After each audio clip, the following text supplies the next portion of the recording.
warp gate's prepared yet. You need to try and pick off the units as look at the shields on the mark.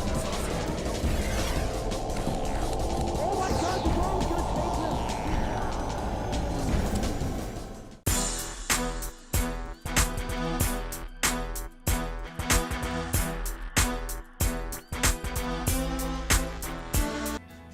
Welcome once again, folks. This is Cat's Pajamas. And this is Pain User. And we are back for the rubber match here. Game 3 of the set between Six Jacks. CocoA spawning as our Orange Terran here at the 6 o'clock position on Metalopolis. His opponent here at the 9 o'clock position is our Green Terran player, Complexities Steak, a.k.a. Starlife. I'm always like, Complexities Steak. Starlife Steak. Steak. Yeah. Yeah, what? Come on, man. Next time we get him in here for IPL, we're gonna Create sit him down and controversy. have a little chat. And people are talking about it. It's the buzz on the street. I know, dude. And anybody the shock value. It's all about shock entertainment now. Everybody's like, if I do this, I might get more ratings like Idra. Yeah. So I should just do whatever it takes. Yes. I should change my name to Steak. I totally like to imagine him just drunk out of his mind or something like that, though. Steak. Yeah, there I'm it gonna is. change my name to Mousepad or Keyboard. Complexity keyboard, mind you. So Six Jacks, CocoA decides to put a supply depot inside of his mineral line, throwing down the barracks after that. Now we are close positions by air, and I actually rather do like this positioning whenever you have a TVT. Cross positions is okay, but this one, you usually get really, really dynamic dropping, Banshee play, things like that. Well, you also get kind of a similar positioning war to what we saw last game. With these two positions, the main pathway by ground between the two bases obviously has this Xel'Naga tower, and then it's just so direct and straightforward. And there's cliffs on both sides. You can use the cliff at your main. You can use the cliff at the opposite main. So it really becomes a very similar situation to what we saw on Crossfire, where you have this singular avenue that has high ground on both sides. It has positional advantages, and then there's a very key Xel'Naga that will show you any kind of troop movement from your opponent and give you that added bonus range for your tanks. And it looks like CocoA is actually bypassing gas at the moment, so just has his one barracks down, saving up quite a bit of money, and old Steak does get in there and sees that. And let's see how he reacts to this, because he has opened the same way every time. Pretty traditional 10, 12, 13, 15 build. He did add a tech lab onto his barracks last time around. There's the 150-100 for a factory, though, if he wants it. Looks like he's just trying to... It's interesting. Maybe he's just waiting until the SCV leaves, but he is delaying it by so much. Just now getting that tech lab on the racks, floating so much money. I mean, what is it with Steak and floating his money these days? He is not optimizing his builds. He's not spending his money. It could be that lately he's been focusing quite a bit more on, position and making sure that he's watching his troops and things like that. But we also saw him losing quite a few Marines in the big tank battles, not having them on hold position. So I'm not sure. It just feels like, his builds aren't really that optimized. Still able to pull out a pretty solid victory. So yeah, be very interested to see how that plays out in this game. If CocoA is able to get this CC up right off the bat, he doesn't sustain heavy damage. I think the lack of macro that we've been seeing from Steak could play a factor in this third game. Definitely, although I do like the direction he's trying to take. He's going after the same build we saw last game, where he's going to open 3 racks and he's going to go into medevacs. And he'll have bio, he'll add tanks later when he's able to equalize production or numbers or something along those lines. Steak does manage to kill a Marine there at the Xel'Naga Tower. He'll keep control of that for a while.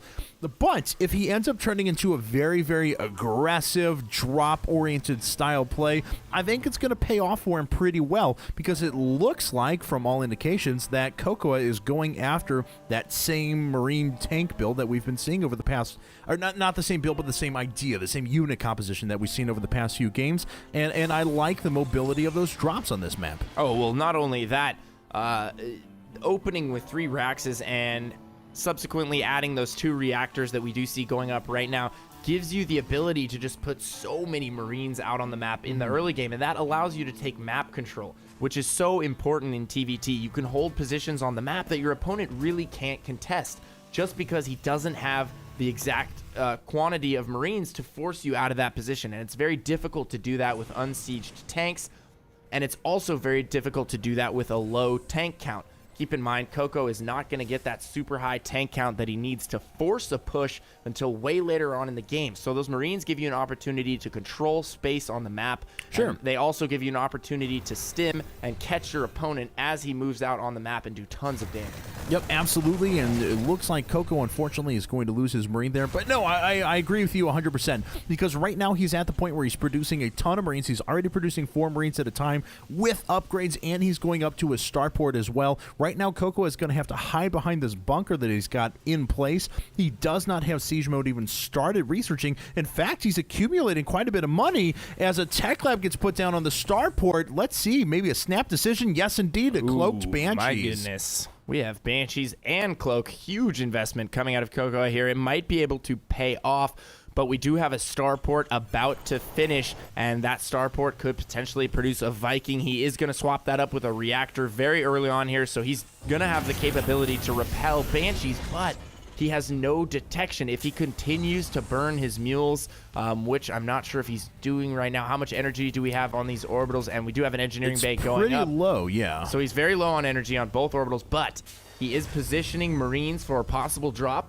perhaps some Banshee play, so he will be able to ward off the Banshee initially, but as soon as that cloak finishes, he's going to have a problem on his hands. Absolutely. So here comes CocoA now. He's going to make his way out, and he's going to hide himself behind the gas vents, but Steak is ready, and it looks like he has to pull away. But the engineering bay is done. There are a couple of missile turrets coming up, and I actually like players that are, Steak did not do this, but I like players that opt for 1 Viking, 1 medevac right at the beginning if they know something like this is coming, which it appears as though he did. Or even if there's the possibility. Yeah, absolutely. I think that's really smart as well.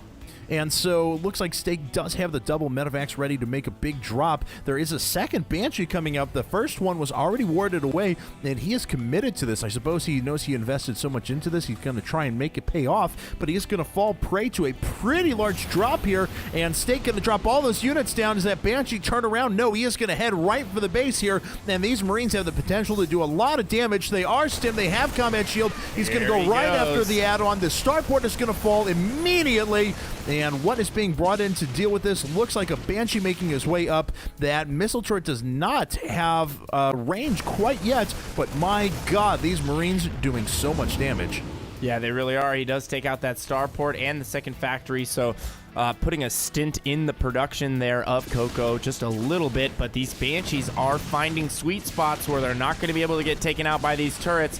5 kills right now, 6 kills coming, 7 kills on this first Banshee, and he will get out of there. Scan goes down, and he does get taken out, but we do have a Banshee in the main, and he is starting to work on the SCVs. He could actually move over a little bit to the right here, spending so much time killing this supply depot, and that is precious time, but it seems like he is more busy managing the drop at the main, which really hasn't accomplished much after taking out that factory and starport. Nope, and it looks like, wow, and all this work he did on the supply depot is going to be undone. Steak has to back his Marines up at the moment, but CocoA doing a nice job of finding a way to make these Banshees still cost effective. I mean, they've done their damage. They have quite a few kills between them. Take a look at, let's see here. Supply is 87 to 84 at the moment for our 2 players. Steak moves back with his drop. Does kill those units, but CocoA has already established his 3rd base. It is up and running, and he is leagues ahead as far as that's concerned right now. Command center just now going down for Steak, so Steak really has to make something happen here in order to catch up, and it looks like he wants to push right now in order to do that. The Zelnaga Tower is under the control of CocoA right now, but CoCoA's Marines are completely unupgraded once again, so hopefully Steak realizes this and tries to make a push here, because I feel like with all these Marines that have stim and combat shield, he would be able to accomplish so much in regards to a push. Both players going to hit in the mid here. Oh, and here it comes. CocoA is sieging himself up with only 1 tank. Oh no! That means Steak's going to be able to make his way up and kill all 4 of those siege tanks, suffering virtually no losses. CocoA has to back up, now significantly down in supply. He's also ahead by 7 workers, which means his army is almost nothing at the moment, and I feel that Steak could make a huge push here. Yeah, Steak doing a great job right now to get himself back in this game. He was down but he wasn't out. He was just slightly down in the macro game, but now he is going to start elevating troops into the main and work on the production here. He is going to ferry 2 dropships worth of units directly into the main. He will take out this siege tank, and he's going to start working on these Raxes. And oh my goodness, CocoA is forced in a position that I do not like. No, absolutely. It doesn't matter how good your economy is. If you can't use it, you can't spend that money. So here comes Steak, makes his way out. He does pick off 1 siege tank, may get a second. Beautiful marine spreading. Does, and it looks like he's going to pull back at the moment. There is still 1 siege tank up for CocoA. That's and look going at to prevent. The third. Oh, CocoA's no. in trouble. Oh, he does have a PF though, so he will not lose this. Yep, and it looks like CocoA's going to have to make a snap decision to go ahead and start repairing. There we go. Everything turning around. The planetary fortress goodness. already has 7 kills. Going to get itself a few more as Look well. at all those roasting bodies. Yep, and Steak's going to have to pull back at the moment. So You know, CocoA. It's always fun when you watch a PF blast Zerglings, Zerg units of any kind, really. It's always good times. But when they're shooting other Marines, Kind of cry. you just lose a little bit of your soul every time. Funny thing on Reddit I saw today as well. Did you note if you're a Zerg player, you neural parasite both an SEV and a probe, you build a Nexus and a command center, you chrono boost your own planetary fortress, it fires 50% faster. Now you all know. That is actually really cool. I didn't know where you were going with that. I was like, that doesn't sound... Oh, okay. Cat's Pajamas tidbit of the day. All Anyway, right. so it looks like CocoA is going to take out this base here, this hidden expansion over By at the 12 the o'clock. way, I've got $1,000 to the first person who can execute that in league play. I'm talking an official MLG, IPL, anything of the sort match. You've got it from me. Well, we'll see how he's able to how anyone's able to pull that off. I would be in on that as Unless well. That I would be deem amazing. that it's staged. Yeah. Oh, yeah. Exactly. Which is my discretion. Therefore, everyone involved in the competition. Oh my god, we do have a drop going on here from CocoA at the 3rd, and there is no planetary fortress. He went for that extra macro bonus, and it's going to cost him all of his SCVs, and that is why you PF your 3rd on Metalopolis, because drops like that and flanks can do so much damage. And now Steak is really going to have to make something happen here. He might actually lose his 3rd. He has 2 tanks coming in, but I don't even know if they'll be able to take these Marines out with a little bit of micro here. No, he does have more Marines that are going to come in and reinforce here, but taking such heavy losses there. Yeah, that hurts so bad to watch. It looks like he's down by 16 workers at the moment. Now, of course, he does have the triple orbital command, so he's going to be able to put down a bunch more mules than his opponent CocoA can afford. But CocoA is up to 153 supply now to just the 131 out of Steak. Take those 14 workers out of it. He still has a larger army as well. Let's check upgrades while we're thinking about it, though. We have 0-1 up for Steak. Up here for CocoA, he has 0-0. Oh, wow. Okay, there we go. I should have been looking. Both players are actually researching at the moment to get themselves to 1-1. We also have a +1 weapons on the siege tanks coming up now for Steak as well. So that kind of catches us up in that regard. Unfortunately, Steak is way supply blocked and floating 1100 gas. Not where he wants to be at this stage in the game. What is going on with Star Life today? His macro is slipping so much. If only, right? He would be in an amazing position if he's been on top of his macro throughout this series. It's really what is costing him so much. I don't want to say costing him the games because his positioning's been great. And oh my god, in the middle, we do have a giant engagement going down. CocoA getting the better of it, breaking Steak's entire siege line. Yep. Oh my goodness. Yeah, not much that old Steak can do about that one. He's going to have to fall back now to his natural and hope that what he has left over is able to defeat this incoming attack now for CocoA. And frankly, I don't think that's going to happen because CocoA is going to go ahead and siege up into the main here. And this is an extremely strong position for him to be in. Wow, Steak, look how few structures he was actually producing off of. And it looks like, wow, still floating 600, 1400 as he runs into the siege line and gets obliterated.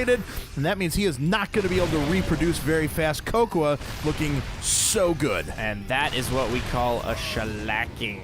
All of those Marines just vaporizing. Scientifically, it is proven to be a shellacking. Yes, indeed. And there are a few tanks right now just keeping Steak alive. Wow, how is that supply depot getting hit, but that tank isn't? Huh, clever. Interesting. Yeah. Maybe 1 pixel. And we do have CocoA pushing in here. He is going for the kill. He is working his way into the natural right now, circumventing the tanks in the main. 1 tank gets picked off from Steak, just kind of out in the middle of nowhere. Just wayward tank commander rolling around on his own. Good, he tries to take over that 1 tank. It looks like Steak's going to make his way in now, but CocoA has a lot of Marines, and yeah, no way that Steak can go ahead and engage into that force. At the same time, CocoA going after his 4th, and he's putting up another command center to go to his 5th. Simultaneously, Steak is almost mined out of his main. Oh, look at his saturation. Yeah, that's... I mean, he sent so many to his 3rd, but his main and his natural are just really suffering in terms of saturation, and we do have a flank coming here from CocoA. It's heading into the 3rd. CocoA looking so strong right now, and he might just be able to push the 3rd here. And I think that's exactly what he plans to do. So making his way in now, the rest of the Marines are dying for Steak. Now those siege tanks are firing for CocoA, and all the rest of the siege tanks are going to go down. There they fall. Oh, no. This 4th going to fall for Steak as well. This orbital command going to fall. That's going to be SCV genocide. That's hard to watch. All those are trying to repair the orbital command as fast as possible as Steak makes his way in, but that's not going to help because CocoA is going to be able to push from here. He's going to gather units up and push from the bottom as well. He's still got units sitting over at the gold, whereas this represents almost all the forces left for Steak. Yeah, Steak really in trouble here. He's on his back foot, still making a few Vikings. I'm not really sure if that's going to help him out whatsoever. And, losing another tank here at the 3rd. Landing his orbital. It's continuing to get shelled. You're going to have to work those units out of there before you can take the 3rd back. And we do have a flank coming into the natural here, and this could spell doom for Steak. Absolutely. So those SCVs going down. CocoA is going to move after all the rest of this production as well. Not much that Steak can do about this. Forced to GG. CocoA going to advance into the losers bracket round number 2 here at the IPL. Indeed. GG it is. Very well played by both players. Back and forth the whole way through. I had no idea who was going to win that. We did check Steak's mineral and gas at a few points during that game, floating quite high at the end there. 400, 1,000 minerals and gas respectively, but I feel like at the end there he had been making panic units for quite a while, so diminishing a lot of that trust fund that we saw that was just hanging out there earlier on in the game, and I think that could have been the difference between him winning and losing that game. I feel like as far as position was concerned and as far as the main engagements, he definitely had the right idea, but it seems like he was just overpowered. Absolutely, and he was just not prepared to receive any sort of harassment as well. You know, CocoA drops over here at the 3rd, kills, 15, 16 SCVs, something along those lines, and a handful of Marines as well. Wonder what would have happened had that been a PF and he had been able to completely drive that off and keep his economy going. You know, those little things that really take you back into the game. But nonetheless, there we have it. CocoA takes the set. There it is. Good game, and that will be the rest for that series. CocoA taking it. Congrats to 6jacks CocoA. And if you guys enjoyed that game, make sure to check out more at ign.com/IPL.